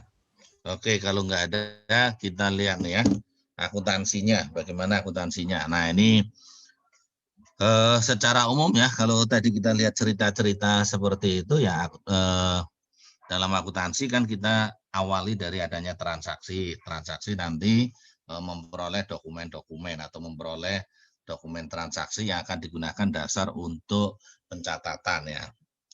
Kalau kita bicara dokumennya, ya mestinya ada penerimaan dan ada pengeluaran kan gitu ya. Nah ini untuk pengeluaran ada SPM, surat perintah membayar, dan SP2D gitu ya. Kemudian terkait dengan hibah, ini ada surat perintah pengesahan hibah langsung. Atau surat pengesahan hibah langsung, SP2HL atau SPHL. Kemudian untuk pengembalian hibah ada surat perintah pengesahan pengembalian hibah langsung atau surat pengesahan pengembalian, nah itu SP4HL atau SP3HL itu ya. Kemudian ada NOD gitu ya, Notice of Disbursement. Kemudian surat perintah pengesahan pembukuan, dan untuk ini juga perintah pembukuan penarikan PHLN, SP4HLN gitu ya. Dan ada warkat pembebanan rekening gitu ya. Nah, itu dokumen-dokumen yang kemudian di sini juga untuk pendapatan, pengesahan pendapatan dan belanja sebetulnya ya. Itu kalau di BLU kita mengenal adanya SP3B, SP2B gitu ya. Nah, kemudian ada surat setoran pajak gitu ya. Kemudian ada surat setoran pengembalian belanja gitu ya, surat setoran bea dan cukai, bilet giro, ada nota debit, surat perintah transfer, nota kredit, rekening koran, memo, dan mungkin dokumen-dokumen yang terkait dengan transaksi-transaksi ya. Nah, itu.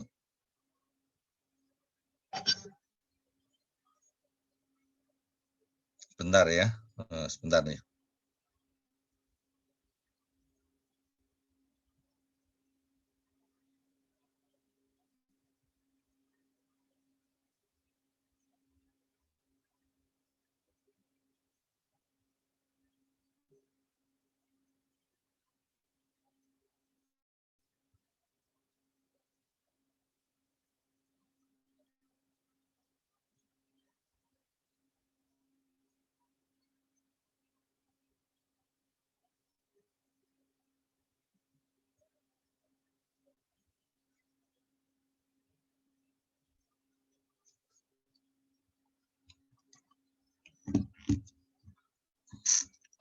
Oke, lanjut ya. Nah, kalau kita bicara akuntansi adalah kapan dicatat, kapan diakui kan gitu ya.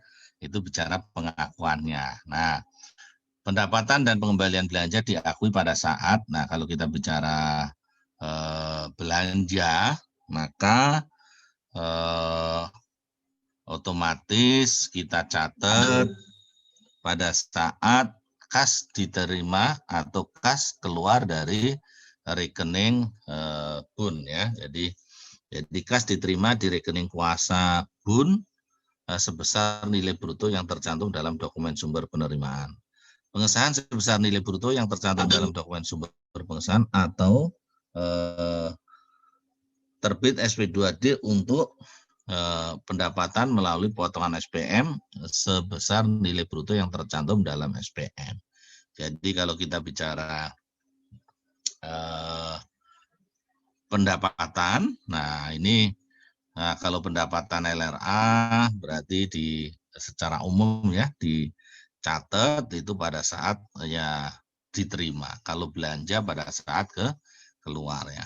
Nah, belanja transfer ke daerah dan dana desa ya kan itu diakui katanya kas keluar dari rekening kuasa BUN ya kan. Pengesahan oleh kuasa BUN daerah sebesar nilai bruto. Terbit SP2D untuk pengeluaran melalui SPM dengan jumlah pembayaran ini bla bla bla. Itu kira-kira seperti itu. Penyajian, nah ini cara umum ya, penyajian itu adalah bagaimana kita menyajikan di dalam laporan keuangan gitu ya. Aset, kewajiban dan ekuitas di neraca seperti biasa lah ya. Kemudian neraca terutama membayarkan posisi kas pada tanggal pelaporan. Nah itu saya kira semuanya tahu. Jadi posisi pada tanggal pelaporan. Makanya neraca bunyinya bukan untuk tahun yang berakhir, tapi per 31 Desember, per karena menunjukkan posisi hanya pada tanggal tersebut. Kewajiban yang disajikan di neraca pada umumnya terkait dengan penerimaan kas di rekening kuasa BUN, tetapi melekat kewajiban kepada pihak ketiga seperti penerimaan dana retur SP2D. Ini unsur laporan keuangan neraca, tadi udah jelas ya, neraca menggambarkan pengaruh dari transaksi, penerimaan, dan pengeluaran kas gitu ya, termasuk juga potongan SPM dan lain sebagainya. Menyajikan aliran kas masuk itu kalau LRA, laporan arus kas, itu sama, ada 4 aktivitas ditambah lagi dengan aktivitas transitoris. Laporan perubahan ekuitas, nah ini juga pada dasarnya yang memberikan informasi mengenai kenaikan dan penurunan. Transaksi yang tidak melalui rekening BUN, tetapi menurut peraturan perundang-undangan yang berlaku harus mendapatkan pengesahan. Nah ini contohnya adalah pendapatan dan belanja PLU, tadi sudah disinggung ya. Pendapatan dan belanja yang bersumber dari hibah langsung. Ini juga sudah disinggung, pendapatan, penerimaan dan belanja yang bersumber dari hibah atau pinjaman luar negeri yang oleh pihak pemberi pinjaman dan hibah luar negeri atau dalam negeri tidak disalurkan melalui rekening BUN ya kan, tetapi langsung digunakan untuk mendanai belanja entitas. Nah ini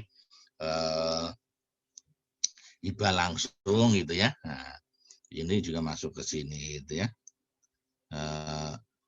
tiba langsung yang digunakan. Nah, ini sedikit jurnal standarnya.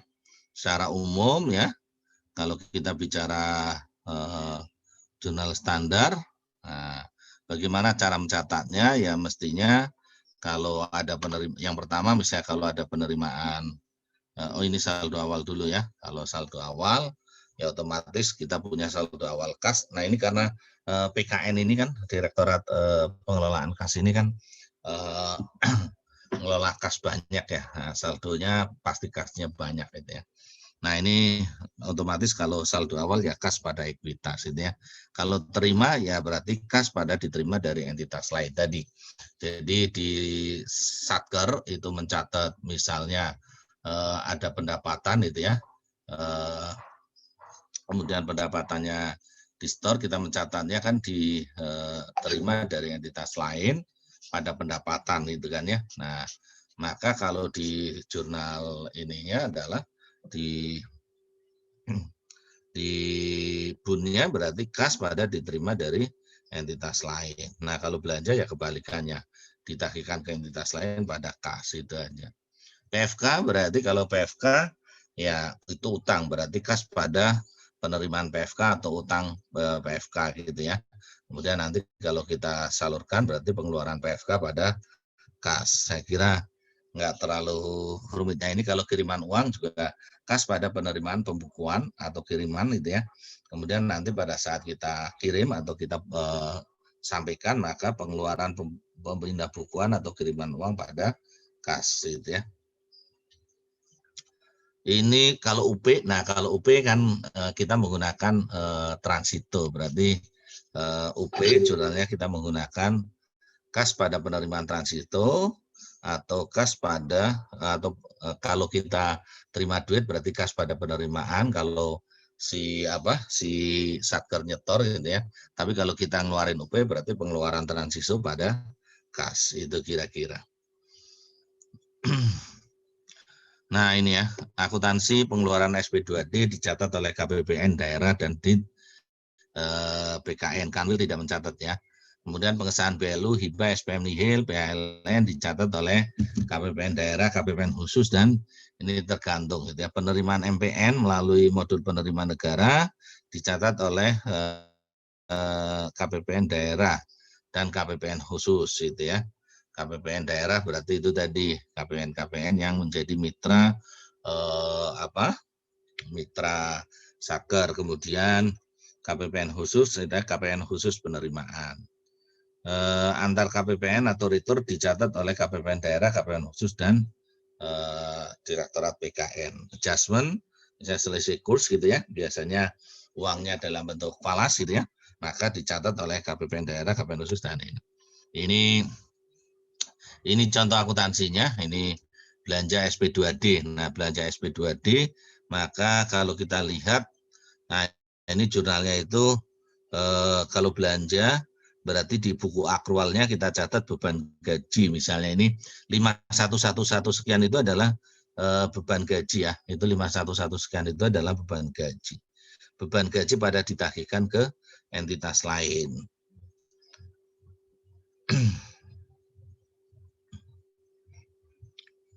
Nah ini jadi kira-kira seperti itu jurnalnya.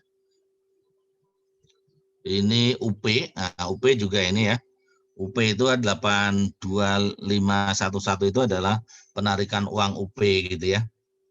Nah 313111 itu adalah ditagihkan ke entitas lain gitu ya. Nah, jadi itu. Jadi ini sebetulnya seperti itu ya. 313 ini diterima dari entitas lain. 111152 ini adalah kas apa ya? Nanti Anda lihat bagian akun standarnya gitu ya. Nah, ini secara umum seperti itu. Jadi kalau kita mencatat, nah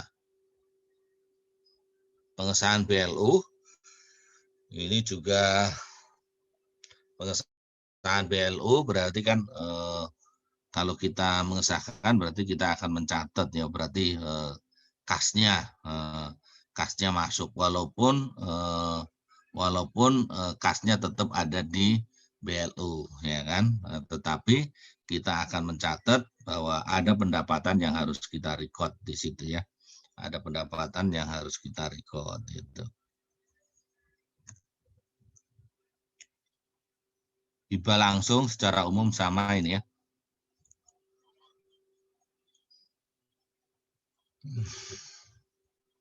Kalau SP2 nihil berarti otomatis ini hilang ya. Penarikan uang UP-nya dikredit itu kan ya.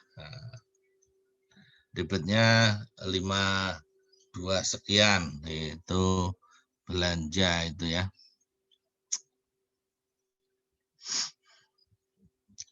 Biasanya kalau kita bicara SPP nihil kan belanja pada ditagihkan ke entitas lain kan kayak gitu ya.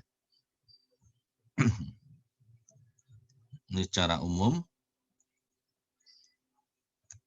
Nanti dicek aja ya kalau Anda mau cek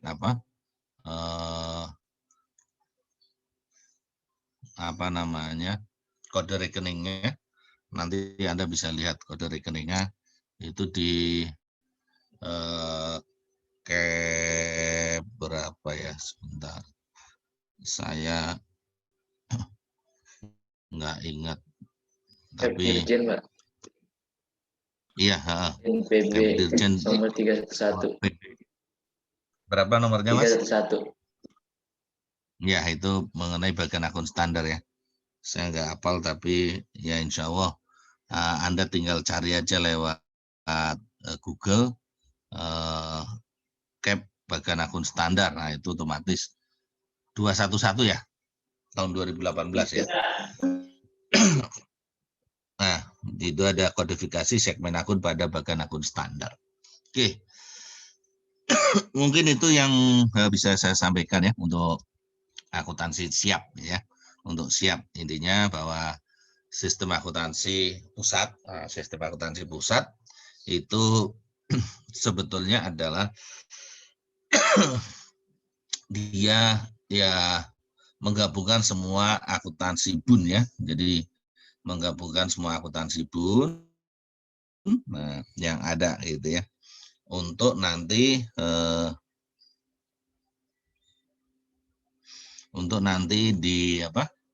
dikonsolidasikan kira-kira seperti itu.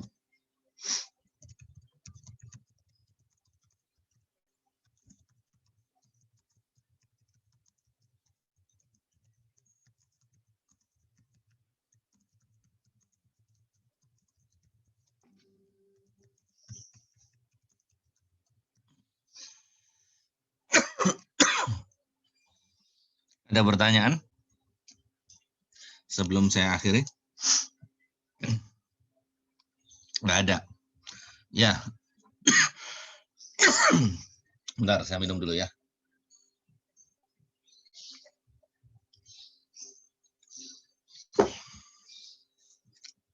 Ya, jadi untuk ujian nanti ujian itu soalnya mungkin Anda bisa lihatlah soal-soal tahun sebelumnya. Secara umum memang ada multiple choice dan ada problem ya. Ada multiple choice dan ada problem itu. Jadi ya Anda bisa melihat soal tahun sebelumnya sebagai acuan walaupun tidak sama persis, tapi paling enggak Anda kebayang lah kira-kira ya. Jadi bisa membayangin bahwa soalnya nanti ya komposisinya itu ada multiple choice dan ada juga problem gitu ya. Bisa dikatakan seperti tahun-tahun yang lalu. Nah, kalau materinya mana materinya ya otomatis adalah materi-materi setelah UTS gitu ya, materi-materi setelah UTS yaitu terkait dengan akuntansi, ya badan layanan umum gitu ya, kemudian ada akuntansi pembiayaan itu ada utang, ada investasi gitu kan ya, kemudian juga ada migas dan hibah gitu ya, akuntansi migas dan hibah gitu ya. Nah, kemudian juga ada mestinya TKDD gitu ya, ada TKDD dan juga ada apa namanya siap gitu ya, juga mestinya ada siap gitu ya. Nah jadi nanti pokoknya pelajarilah semuanya itu ya. Nah nanti untuk problemnya juga saya kira ya artinya isi atau problem gitu ya, ya ada terkait dengan itu semua gitu ya, ada BLU, ada investasi atau ada pembiayaan gitu ya, ada migas dan juga ada TKDD gitu ya, ada yang TKDD itu kira-kira seperti itu. Jadi nanti ada problem, ada multiple choice gitu ya. Nah, saya sebetulnya ingin ngambil nilai kuis sekali lagi ya, tapi mungkin nanti akan pakai kuisis saja. Nanti akan pakai kuisis, nanti akan saya info lewat WA grup deh, kapan Anda harus mengambil atau melakukan kuisis untuk pengambilan nilai kuis yang terakhir gitu ya. Materinya ya sebetulnya lebih banyak karena kuisis, berarti multiple choice ya kan, dari ya setelah UTS lah gitu ya. Jadi nanti Mas ada kuisis yang digunakan untuk ngambil nilai kuis yang terakhir gitu ya. Karena kalau kuis di pertemuan ini saya kira memang waktunya tidak memungkinkan gitu ya. Jadi nanti aja saya siapkan soalnya untuk kuisisnya. Oke. Mungkin sebelum kita akhiri, berhubung ini adalah pertemuan terakhir itu ya, mungkin selama ya kita berdiskusi, selama kita belajar berinteraksi, ada hal-hal yang kurang berkenan di hati teman-teman semuanya. Saya sebagai manusia biasa itu ya, ya mohon maaf yang sebesar-besarnya ya, kalau ada kesalahan-kesalahan yang selama ini ya kita lakukan, walaupun kita tidak ketemu langsung gitu ya. Tetapi interaksi ini ya saya mohon maaf yang sebesar-besarnya. Kemudian saya berharap mudah-mudahan apa yang sudah kita pelajari, sekelumit yang sudah kita pelajari ini bisa memberikan manfaat. Saya berharap bahwa ini hanya sebagai kick off-nya saja gitu ya. Karena nanti Anda harus belajar lebih detail lagi gitu ya, lebih ini lagi, apalagi kalau nanti Anda ditugaskan di Kementerian Keuangan gitu ya, di Kementerian Keuangan ngelola keuangan, maka otomatis ya Anda harus lebih detail. Kalau misalnya ternyata ada ditaruh di Direktorat Jenderal Perbendaharaan, wah ini akuntansi bunnya harus lebih paham gitu kan ya. Tapi kalau mungkin di satuan kerja ya akuntansi KL-nya lah, SAI-nya gitu ya. Nah itu seperti itu yang harus lebih dipahami gitu ya. Tapi ya mau tidak mau tetap pokoknya Anda harus belajar lagi lah gitu ya. Anda harus belajar lagi untuk mempertajam, apalagi kalau Anda nanti lulus sebagai lulusan D3 akuntansi. Wah, D3 akuntansi pemerintah harus menguasai banget ya. Akuntansi pemerintah baik pusat maupun daerah. Memang kalau pusat relatif lebih jelimet sedikit dibanding dengan daerah. Kalau daerah relatif simpel ya. Kemarin waktu Anda belajar daerah, hanya pedomannya RKPPKD, RKSKPD gitu aja. Kalau di pusat memang karena transaksinya lebih banyak, nah ini relatif agak ribet. Mungkin itu saja yang bisa saya sampaikan ya. Terima kasih banyak atas perhatiannya. Mudah-mudahan ya saya doakan mudah-mudahan kalian semuanya sukses ya. Sukses tidak hanya di ujian akuntansi pemerintah, tapi sukses di ujian-ujian yang lain dan sukses di kondisi-kondisi yang lain gitu ya. Oke. Ya. Dari kami mau memberikan sertifikat penghargaan untuk Bapak. Oke, monggo silakan. Siapa yang mau Sudah, Pak. Terima kasih pengajarannya selama 1 semester ini, Pak. Semua bisa lulus ke depannya. Amin. Oke, ya, makasih banyak ya. Mohon maaf lahir dan batin, ya kan. Mudah-mudahan semuanya lulus ya. Amin. Thank you. Thank you. Ini sertifikatnya bisa di-download apa enggak nih? Atau nanti Saya kirim di grup, Pak. oh ya, nanti dikirim di grup. Oke, ya, terima kasih banyak. Oke. Izin, Oh Pak. iya, mungkin ya. Karena Gimana? terakhir mau foto bersama. Boleh. Boleh foto bersama. Siapa yang mau foto nih? Nadia. Oh, Nadia. Oke. Ada berapa gaya Nadia? Terserah bebas. Oh, terserah. Oke, kita ngikutin tukang fotonya. Oke, Nadia kasih aba-aba ya. 1, 2, 3. Lagi. 1, 2, 3. Gaya bebas. Ayo. Oh, gimana? Gimana? 1, 2, 3. Slide 2. 1, 2, 3. Oke. Pak. Oke. Udah Nadia? Sudah, Pak. Oke ya, makasih banyak ya. Saya doakan semoga sukses semuanya ya. Amin. Ya nanti kalau ada hal-hal yang mau ditanyakan silakan saja. Kita masih punya WA group, bisa kita gunakan untuk diskusi di sana. Ya. Mungkin itu aja. Saya akhiri. Selamat siang. Assalamualaikum warahmatullahi wabarakatuh. Waalaikumsalam. Terima kasih banyak, Pak. Sama-sama. Ya. Oke, izin saya end dulu ya. Oke, selamat belajar deh.